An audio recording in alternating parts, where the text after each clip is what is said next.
It's my pleasure to welcome speaker Dr. Kalyan Chakrabarti. He is a faculty in the Division of Science, Krea University, and I know Dr. Chakrabarti personally since a long time. My senior from Presidency College. He did his BSc from Presidency College, Department of Chemistry. Uh, so he did his BSc in 2001, completed his BSc in 2001. Then he joined IISc Bangalore within the integrated PhD program. So he completed his master's in 2004 and PhD in 2009 from the Molecular Biophysics unit of IISc Bangalore. Then he had several postdoctoral stints, one in Howard Hughes Medical Institute and Brandeis University, USA from 2009 to 2012. Then National Cancer Institute, NCI, and NIH, USA, 2012 to 2014. And then he had a position in Max Planck Institute for Biophysical Chemistry, Department of Animal-Based Structural Biology, Göttingen. He was there from 2014 to 2018. And 2019 onwards, he has been in Krea University. So, and his research area is in general, he's interested in structural biology, particularly NMR-based spectroscopy to understand structure function in biological systems. And also he's in general interested in biophysics and computational biology. So with that introduction, I welcome Dr. Chakrabarti to present his talk. Thank you. ওনাকে কি এটা দিয়ে দেবেন স্পিকারটা কারণ হাতে ধরে বলতে হবে so you can use that color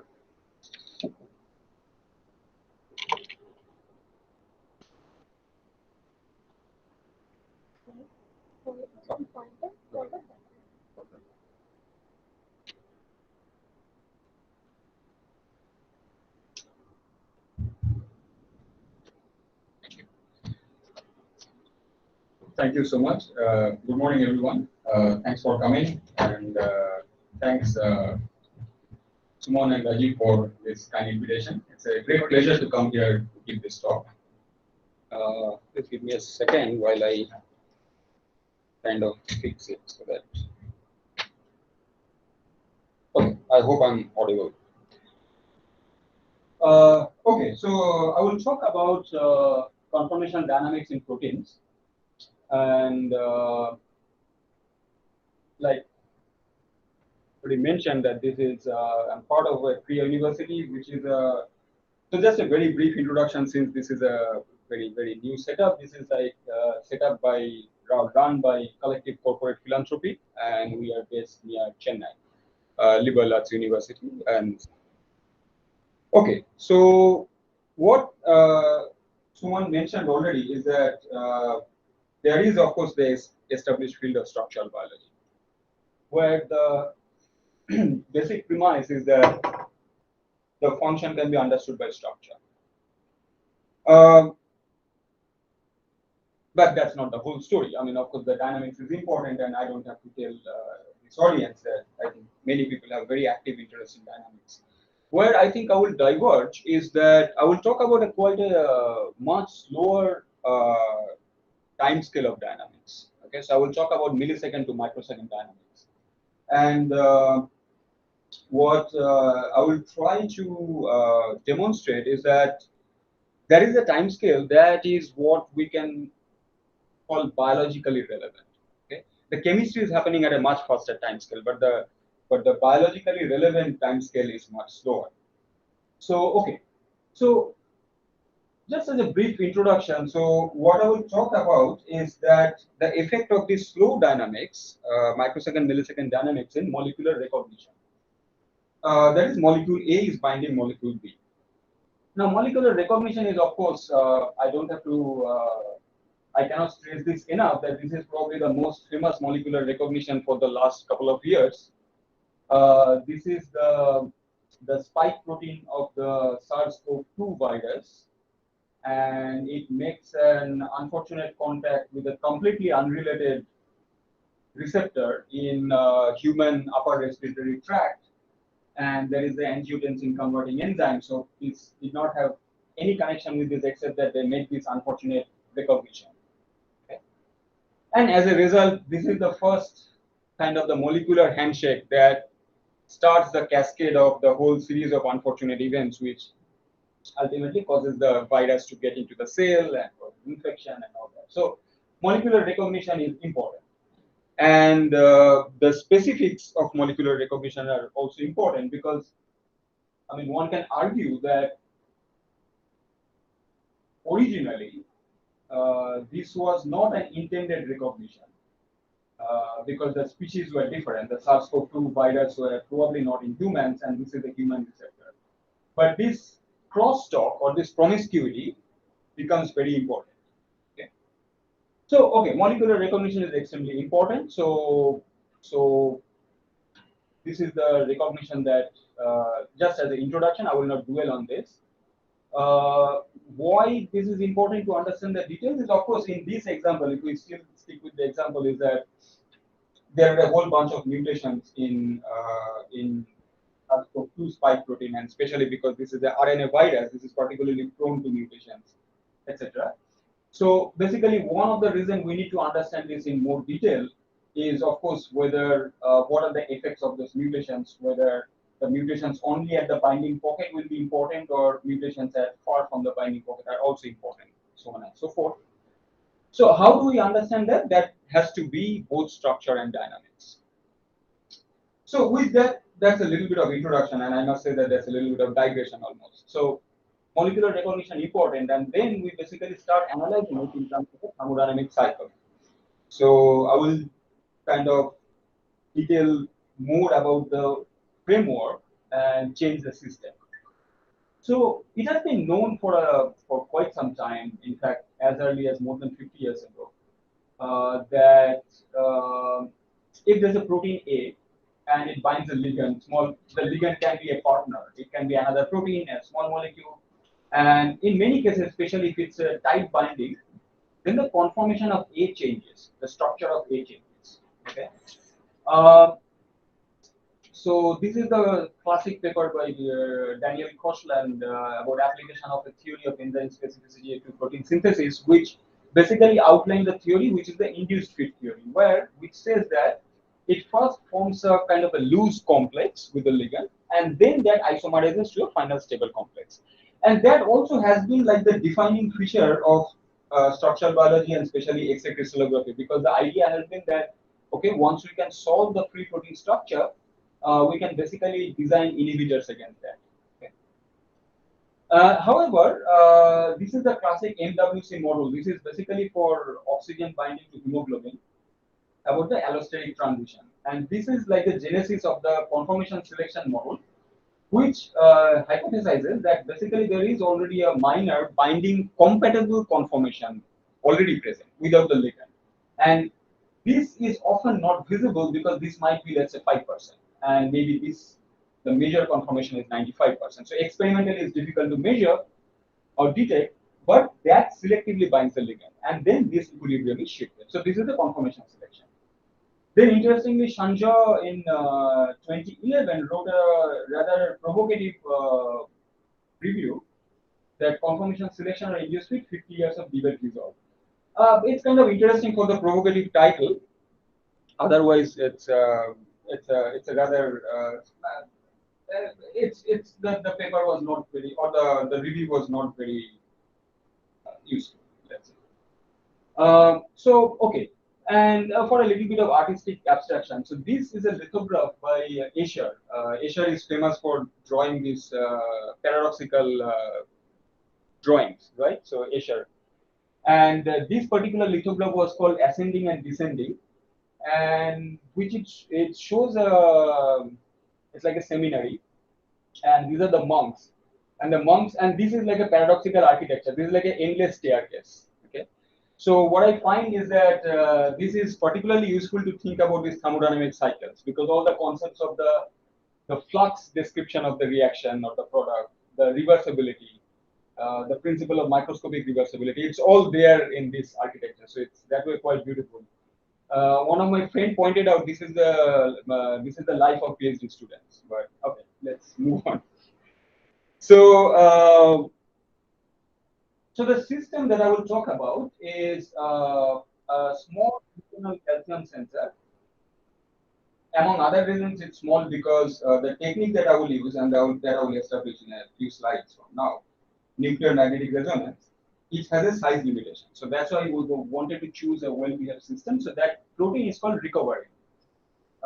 This is a pneumonia calcium sensor, and it's involved in our visual signal transduction. When there is too much light, the calcium is soaked up by this recovery. The extra calcium is soaked up by this recovery. Okay. What happens is it binds to, so okay, in the eye, of course, in the visual signal transduction, so it involves rhodopsin. So this protein, the partner, is part of the rhodopsin kinase. So this has all the binding determinants of rhodopsin kinase, and we have established separately that this part of this helix, this small helix about 30 residues, has enough feature or all the features of the binding between recoverin and a much bigger protein rhodopsin kinase. But for our system, we have taken only the small portion that actually binds the recoverin. What was also known that recoverin structure changes between the free and the bound protein. So then we are trying to now construct this thermodynamic cycle whether there is a minor conformation, hypothetical, so that's why it's a little transparent, RV star, recoverin star, whether this is the binding compatible state through which the binding is taking place. The binding takes place at the back here, or whether it first forms a pre-complex, kind of loosely held pre-complex, and then it isomerizes to the final stable form. So if we can start analyzing it, so let's say that along one axis we'll look at the structural change in recovery, in another axis we'll just see how much is the ligand binding. So in those lines, we can now deconstruct this thermodynamic cycle in terms of kinetics, all the microscopic rate constants, right? The on rate, off rate, and the forward rate and the reverse rates. So in other words, we want to understand all the, or we want to measure all these microscopic rate constants to determine this thermodynamics. Why is this important? Why is it important if it's to understand whether it's conformation selection or not? Among other reasons, and one of the reasons I described about the thing about understanding the effects of mutations on spike protein, the other reason is one of the basic theories of protein evolution. So the protein evolution suggests that earlier proteins were more promiscuous and more dynamic compared to contemporary proteins. And that's also found out, that is supported, that theory is supported by, for example, all the viral proteins are much more promiscuous and dynamic compared to, for example, human proteins. So the theory says that, for example, let's say that the promiscuous protein was 96% is in the major form, and there was 1%, 1%, 1%, 1% minor forms. Okay?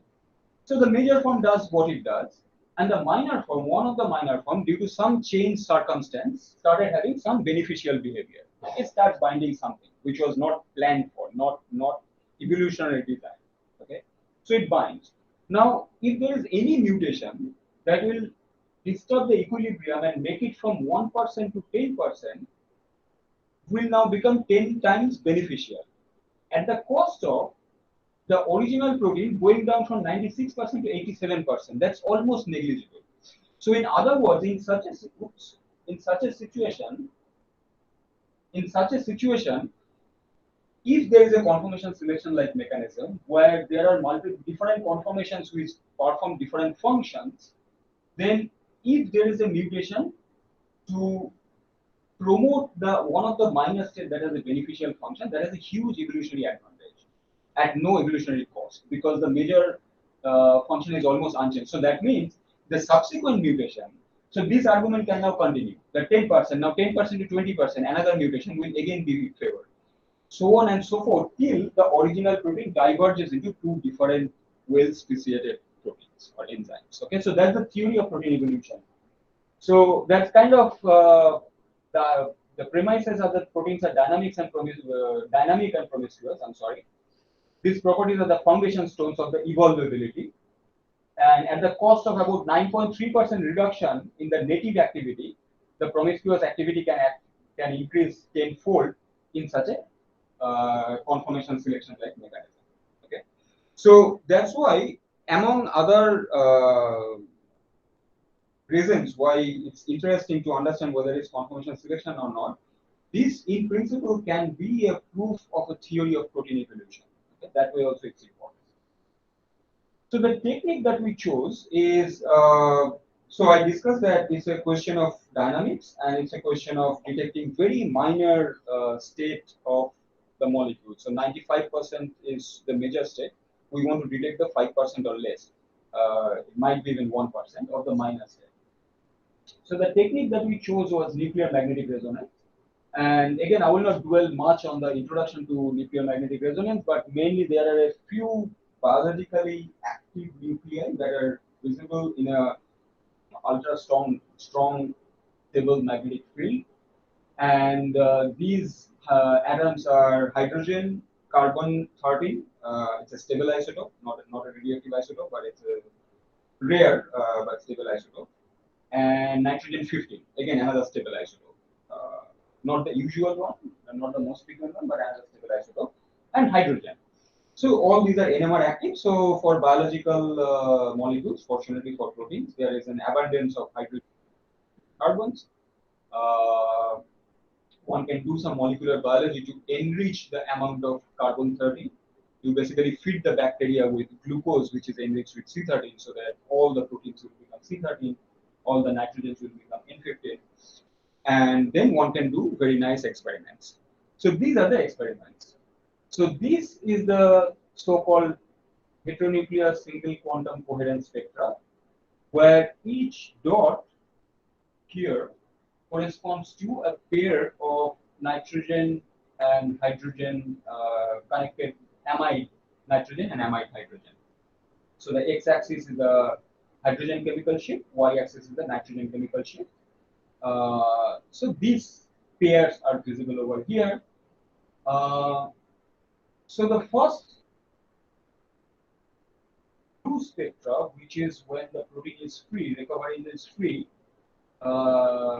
changes almost globally when it's bound to this 32 residue peptide rhodopsin kinase. It's shown at the back.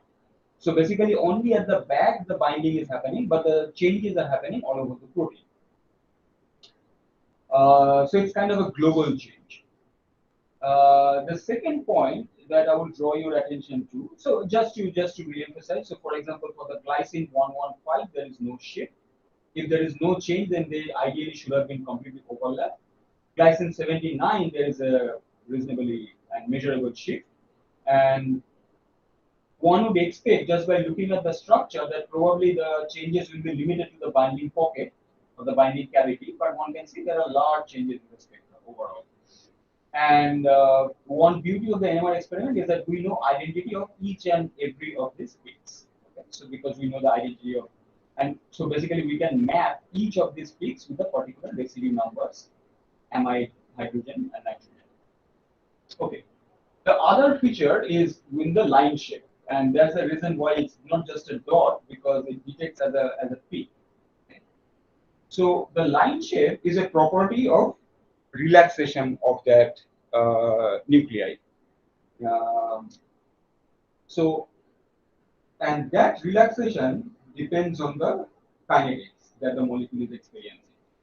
So NMR has different measurements for different timescales of motion.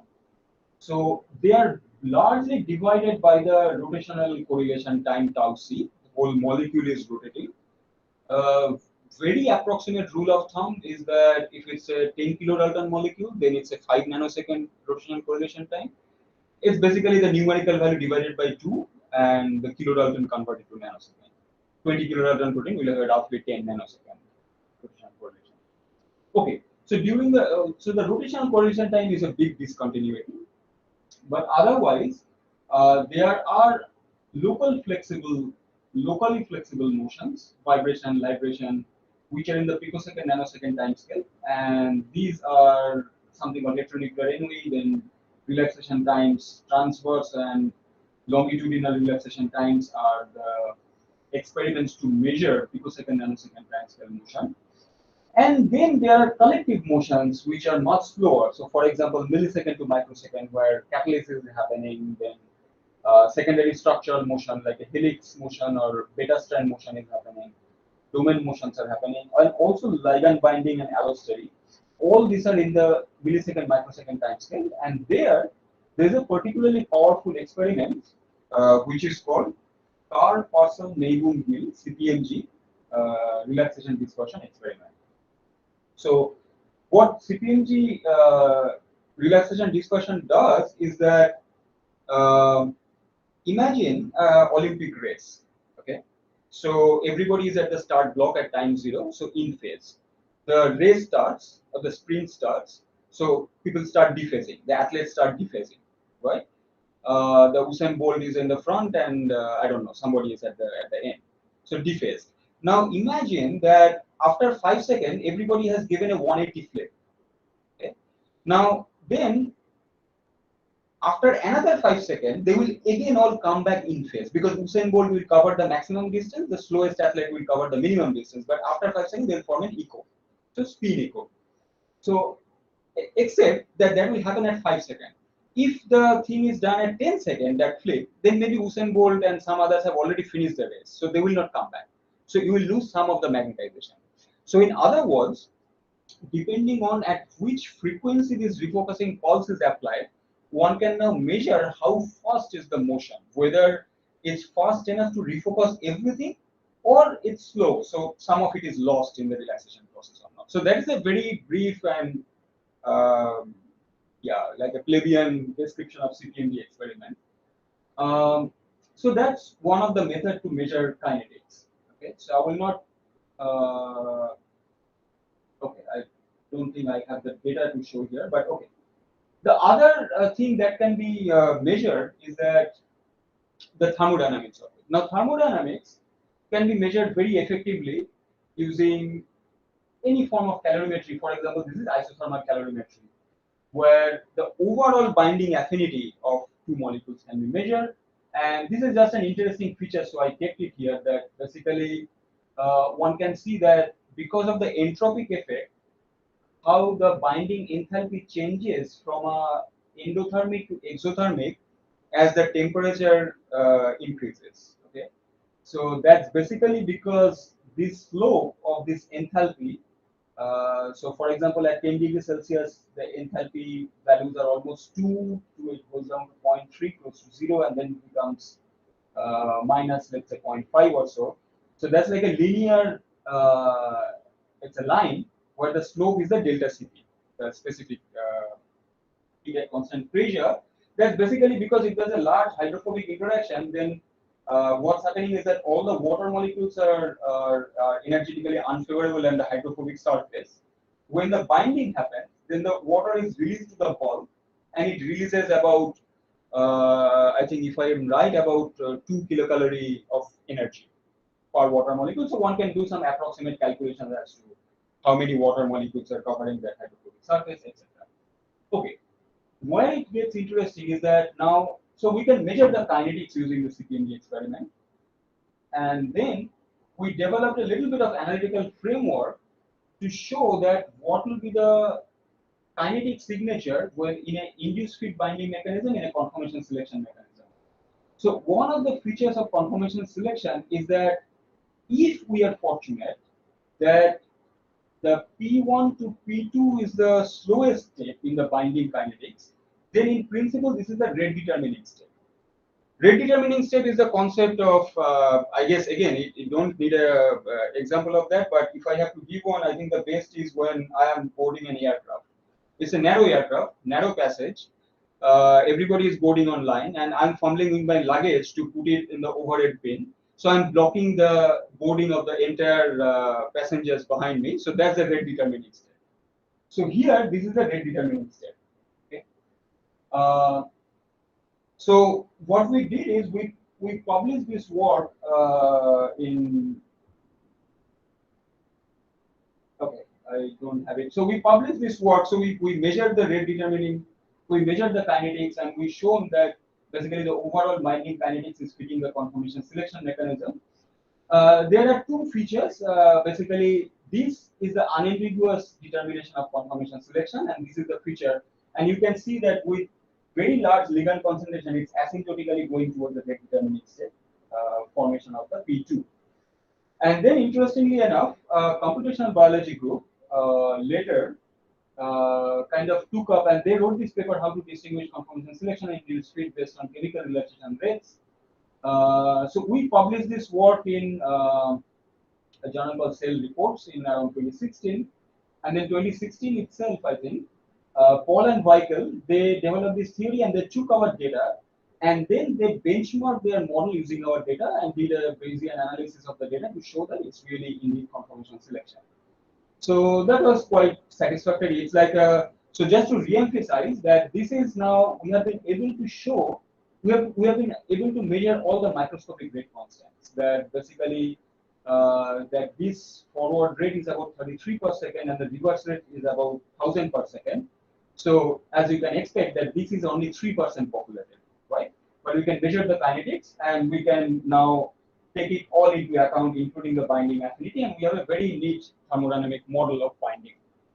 And just to re-emphasize, this is one of the first examples of that we know of where this conformational selection, which is essentially a kinetics question, because one can say that in principle this can be an unrelated excursion in the energy landscape, and this is not really important for binding.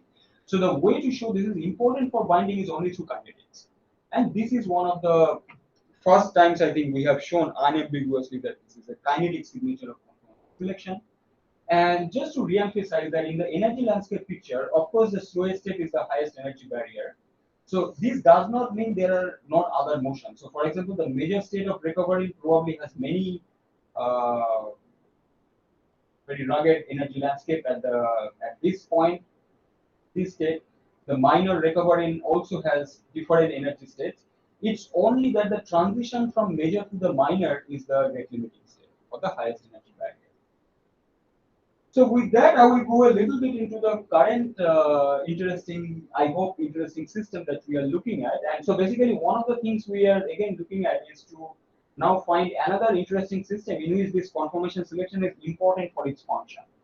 So the system that we have chosen is called something called extended synaptotide. It's a protein that is expressed in the neuron, because as you know that neurons make this vesicles, the synaptic vesicles, to pack a bunch of chemicals, neurochemicals, to send it to the next neuron. Now the question is, the membrane is hydrophobic. The next neuron again has a hydrophobic membrane, and in between there's a water channel. So how does it cover this chasm? And where so much of lipid molecules will come from? Because if every time the synaptic vesicle has to bud off, then it will need a constant supply of lipid molecules. So this is where extended synaptotide comes in. So this is a C. elegans where it was shown that the extended synaptotide is basically concentrated in the nervous system, in the nerve ring. I don't think C. elegans is a central nervous system. It's a distributed nervous system, but it's found at the nerve ring. And what it does is, it does very interesting biology in the endoplasmic reticulum and plasma membrane junction contact, EPC, where along with a bunch of protein, extended synaptotide is kind of transport the lipid molecules from the endoplasmic reticulum side, where the lipids are produced, to the plasma membrane, so that the vesicles can now bud off from here. The structure shows that there is a central barrel in the extended synaptotide, which has sort of a hydrophobic nature. Okay, and so basically, this protein is involved in, or hypothesized to be involved in, something called lipidogenic neurodegenerative. That is, it causes a problem in lipid metabolism as well as in neurodegeneration, like hereditary spastic paraplegia and amyotrophic lateral sclerosis. This has been hypothesized. Unfortunately for us, is that in the mice model, when one knocks out the extended synaptotide, not much happens. That's really unfortunate for us. But also, I would emphasize that the mice in the laboratory condition may not be stressed enough, right? So it might be a stress-related protein. So it's a little unclear what extended synaptotide does. So that's one particular challenge of picking up a new protein, where it might be interesting, but we don't know how important it is. And unfortunately, all the important protein has been already, other people are working on it. And This has this domain which is the SNP domain, the synaptotymine like mitochondrial lipid binding protein, which binds the lipid molecule. These are the barrels. So to look at the barrel more closely, so this is the barrel, and inside there's a hydrophobic lipid molecule. So, I mean, just to understand the problem of conformation selection. So let's say that this is like a sand clock, but I mean, it's like water oil emulsion. I think you can turn it around, and this will form this nice pattern. So the problem hydrophobic layer in endoplasmic reticulum, hydrophobic environment in the plasma membrane. In between, how are the lipid vesicles droplets forming? So that's the problem. And we hypothesize based on the conformation selection that this protein has like a conformation selection mechanism where majority of the time it's probably hydrophobic environment which is showing it to outside during the water environment, and it occasionally goes into a hydrophobic patch exposed mode when it docks with the hydrophobic membrane. So this, we thought it's an interesting system with biological question, and the biological question is as follows: that now it's unclear that how this molecule really acts, because there is a gap, measurable gap between the plasma membrane and external reticulum. So does it form like a channel, two barrels put back to back and form a channel through which the hydrophobic lipid molecules are just sliding through, or there is like a shuttle mechanism where along with the conformational change, it's also shuttling between one side of the membrane to another side of the membrane, carrying the lipid molecule, right? So it has a very relevant biological mechanism involved along with the dynamics. Okay? Now, the reason this dynamics, I mean, of course, ideally we don't like this model much, to be honest, because it's uninteresting. And B is that then there will be very regular distance between endoplasmic reticulum and plasma membrane, and that should be visible in microscopy, because it will always have to be exactly 80 angstrom, because this protein is about 40 angstrom. Usually, biology is more messy than that. So we expect that it's most likely this tunnel mechanism is not correct, but it's still an open question. So with that, I will just say that this is our student who are currently like setting up the pipeline for expressing this protein, which is usually the first challenge, and at which in fact many projects go and die, which is the expression of the protein and purifier of the protein. So this is the intrepid student who's working on this project. And with that, I will conclude that we have developed a framework for understanding the role of conformational dynamics in molecular recognition. We have identified an interesting protein which might have biologically relevant conformational dynamics. And we are currently establishing the pipeline for the steady supply of this purified protein. And with that, I thank you all, and I welcome your questions and comments. Thank you, Dr. Chakrabarti, for a very nice presentation. So now we'll take questions. So maybe first we take questions from the live audience here. If there's any question. Well, I have a question regarding the thermodynamics. It seems that the energy difference, the enthalpy changes, they are pretty small. Okay, maybe the hydrogen bond that the hydrogen bond in water, that is even bigger than those values. So how do you correlate these values with just the fact that water, the hydrogen bond are always taking and taking in water? Right. So, right. So the question is that if the binding energy is so small, even compared to hydrogen bonding between water molecules, then how significant is it? Now, this is a very interesting question, and I guess that this is something that I have to ask you, basically, what the answer is. I don't know. Okay? But this is usually a feature of biological interactions, because so there is a reason for it why we particularly chose a very weak binding system. So this is a very weak binding system, as you pointed out. The binding affinity is about, one can calculate from the Kd value, of course. Micromolar is more like, I would say 50 micromolar or so. Okay, so kind of a weak binding system. Yeah. So the reason we want a weak binding system, I will come to the kinetics part of it, is that what we want is the P2 formation of P2 to be the rate limiting step for unambiguous determination of kinetics. Now, this K on and K off. This K on is usually diffusion control. So this is about 10 to the 6 per mole per second. So there is not much control, especially given the protein molecules, given the system. This is almost fixed at a temperature. The stickiness of the binding or the effectiveness of the binding is essentially determined by the K off, right? If the K off is very low, then this is not the rate determining system, and if the K off is low, then this is a tight binding system.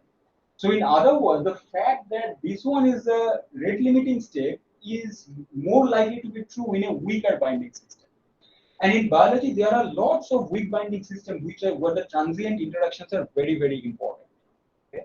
So so what you want to have is like a very transient binding and then immediately falling apart.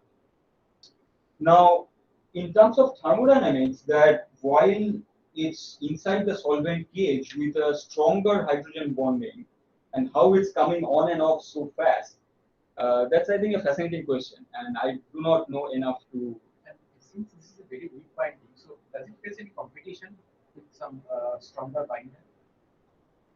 Well, so that's the interesting part. So this binding, while it's weak, but it's exclusively specific. So if there is a exactly similar system, then it will compete, but not with others. So while it's weak binding, it's still specific. That's the beauty. So what else? Slope changes from 10 degree to 30 degree. Yes. It's enthalpy.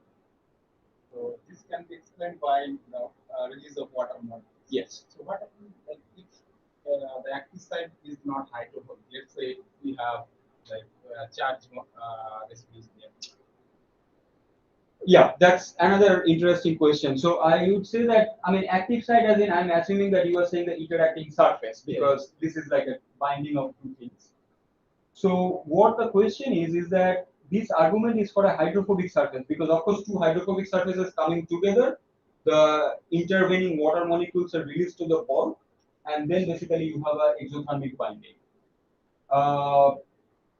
Of course, this argument will change if there is a charge interaction. Now, in a protein, usually you will see that it's a mixture of both. It's not purely hydrophobic because then you cannot maintain that specificity that I just described. It has to still specifically recognize. So it's probably a combination of both. It's just fine-tuned in such a way that most proteins will have a feature like this, where you start with a endothermic reaction and it has a zero crossing and it becomes exothermic at 30 degree room temperature 30 degree. So that's just the way this, in a way, the enthalpy and entropy compensation of binding. So this is, in a way, you can see enthalpy entropy compensation in binding, because you can see that KDE actually does not change much. It's going from 2 micromolar to 1 micromolar, but the enthalpy changes a lot because the entropy is compensating for it because of the delta Cp term, because the delta Cp dt. So that's what the temperature factor will compensate for the. So it's an interesting question. Yes. So there are features of both. Hydrophobics is dominating. The entropic effect is dominating, but there is definitely the enthalpy effect. In the online mode, I don't see any questions yet. Right? So if you have any question, please put in the chat box or raise your hand. Yeah. So, right. So you mentioned that viral proteins are more dynamic in nature. So in case of viral proteins and human protein, what are the differential rates or induced speed of conformational selection? Is there any study? Not yet. At least not that I know of. You can look at, if you're interested in this question, there's somebody called Daniel Chofik. Daniel Chofik in Wiseman. So he has a series of papers on this, on the protein evolvability and also directed evolution of proteins. There has not been any concrete. So as you can imagine, that this is a very difficult hypothesis to show, to establish. So I think largely this is still a hypothesis, because this seems like the model for protein evolvability. On the other hand, if you think about it, induced fate is particularly difficult to reconcile with protein evolution, because you have an initial pre-complex and that is finalizing to a one stable complex. So it's a little difficult to reconcile that how that system can evolve without paying a penalty. So it's an attractive hypothesis. As far as I know, there is no kinetic proof definitely. People have tried to do some structural evidence. If you look at a particularly interesting and evolutionarily conserved protein, and then you look at different species, then you can see that how the structure is changing, and it gets better structure, more well structured, less of intrinsically disordered regions. There is another aspect which I did not come to, which is also something that we are hoping to publish very soon. This is another interesting point when you are looking at a network hub, the protein networks. You have the protein interaction network. So, for example, take ubiquitin, right? Ubiquitin is the hub of a huge network. Now, one of the question is that how does it recognize so many partners very specifically? Because if they don't, then that has repercussions, disease. So we hypothesize that ubiquitin is also recognizing multiple partners, because while the major structure of ubiquitin is of course similar for all the partners, ubiquitin has multiple minor conformations, and the partners are recognizing those minor conformations, and the minor conformations are different or significantly different from each other. We have shown, at least in one case, interaction of ubiquitin is with one particular partner is conformation selection, and that is something that should be that we are trying to publish it as we speak. I don't see any question in online mode, so now I will start. Sure. I have a few questions. Sure. So since you have more detailed information about at all the residue level, so now can you go to your mechanism, that just a schematic diagram, so of the conformation selection versus This one, yeah, or here also it's fine. So no, that one. Yeah, this is fine. Okay. So I'm just wondering. So now you are, let's say you are defining the protein conformation is kind of two state. So Yes. T1 and T2. Now my question is that whether all the residues, they are going collectively from state 1 to state 2, or there can be a variation, like let's say you have an n element vector. So all of them can exist in state 1, state 2. So there can be a large number of intermediate states. So my question is that in here, do you have the full transition or partial transition, and do you have such signatures? That, Right. Yeah. Okay. So this is not a planted question because I don't know the answer. Okay. So what I think what you were asking is that if you kind of do a principal component analysis of like the transition, then what are the magnitudes of changes for different parts of the protein? so when you compare these NMR shifts Right. from in the all points, Right. so would we see? So now I'm talking about this, let's say 3 states. My question is that whether this state is exactly same as that state. Okay. In the conformation coordinate, Right. or there can be some local variation. Right. Yeah. Right. There can, of course, be, I mean, there has to be some more local variation coming from the hypothetical finding compatible state to the bound state. What I would argue is that I will come back to the energy level diagram, that basically I would say that there is definitely from the minor state of recovery, also there is another rearrangement involved when it goes to the bound state. But that is not the, so that's where it gets very tricky to analyze the structure. Kinetically, it's a slightly more cleaner system, because kinetically I can say that, okay, there is another transition, but that's not the rate limiting state. That's not the biggest energy barrier. The biggest energy barrier is formation of the bound-like conformation. The second part of the question is that, is it a single state itself? Like, I mean, now, again, the honest answer will be it's a difficult question to answer. So, in other words, what I think you are asking is that if the RB star is itself a collection of some metastates, And it's possible. It's possible that that 3% conformation is really made up of some other minor conformations, right? So you don't see any, let's say there is a low amount of ligand versus larger amount of ligand in that kind. So what I'm trying to guess is, let's say in the absence of ligand, there is a 3% population. Right. Is it exactly that 3%? Is it exactly same as when you introduce more ligands? So now, after it starts to bind, Right. at the initial phase, is it exactly identical, or I'm basically trying to understand that whether there is some contribution of the induced fit. So when the ligand comes and start to interact, Right. would there be any further changes, or the change has been saturated already because we have already reached that full conformation? Right. Is it possible to resolve that? Right. I would say that, so this is an experimental data. So basically it depends on the reporter. Now, I think what you are asking is that what is the reporter reporting on exactly?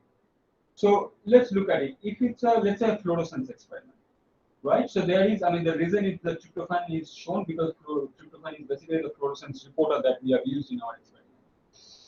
So the molecule binds, the tryptophan fluorescence is quenched.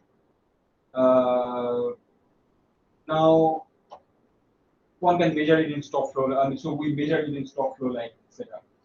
Now, what you are asking is that it's possible that there is still an induced fit-like mechanism, but except that the fluorescence is not quenched. So we don't know. So that state is invisible. That is possible. Okay.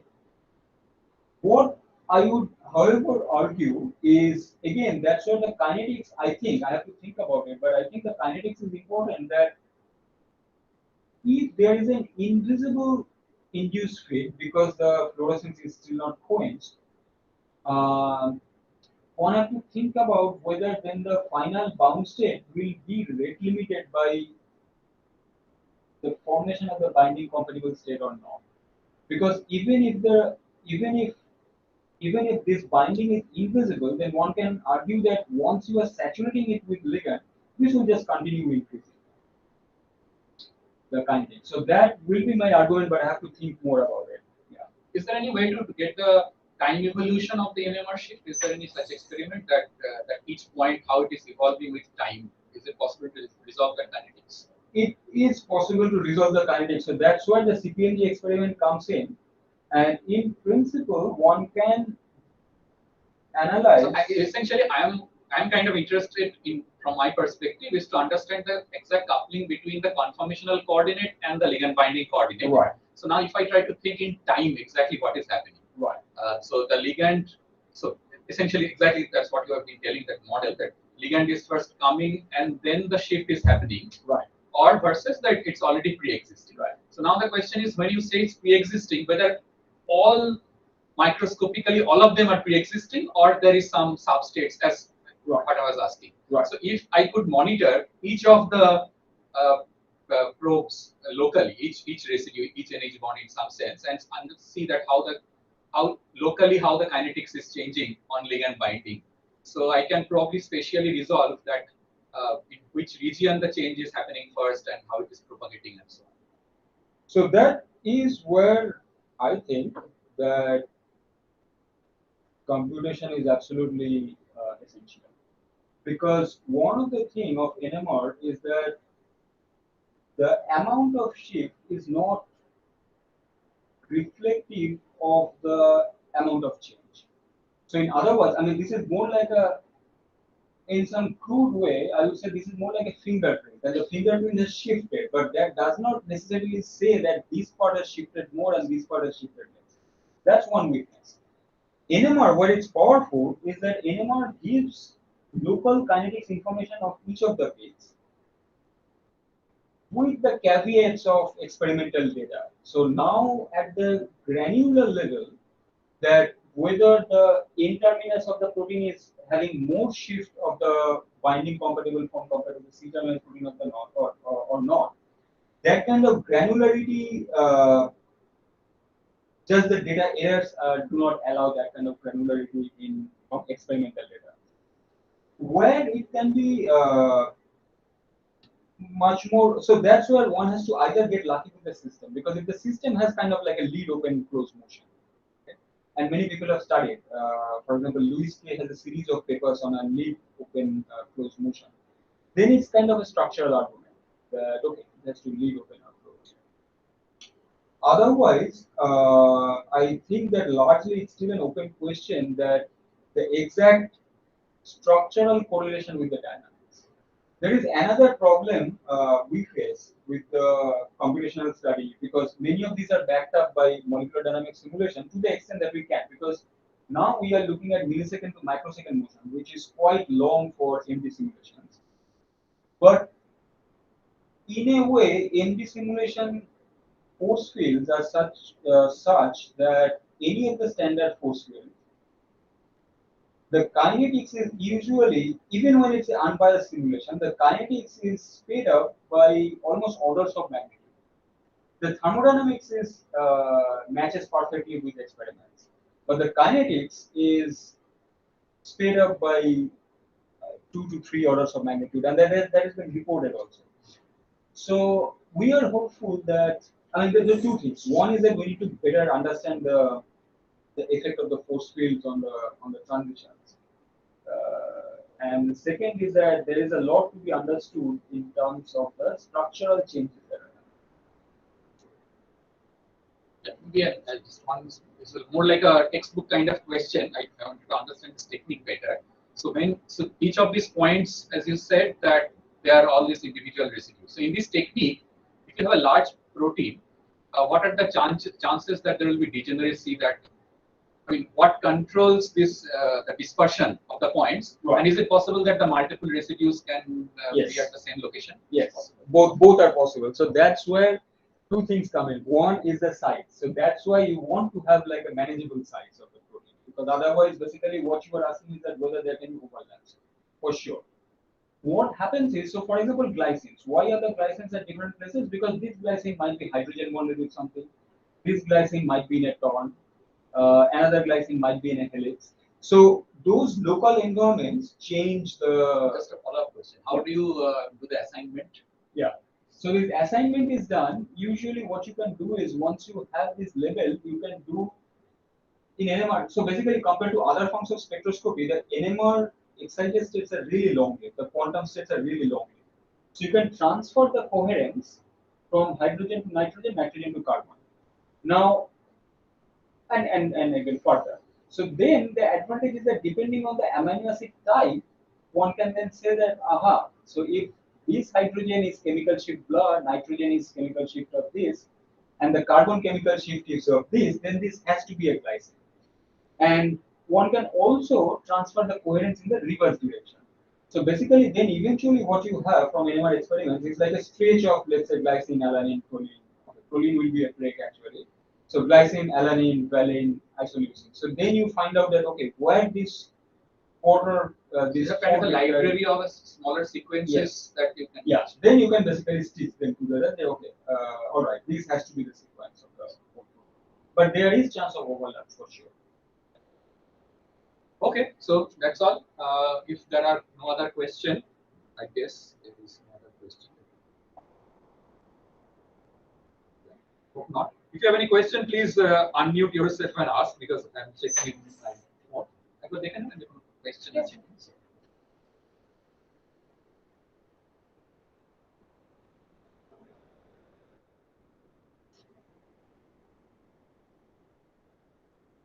There's no question, right? Okay, so let's thank once again Dr. Chakrabarti for a really nice presentation, and yeah, that's it. Thank you. Thank you.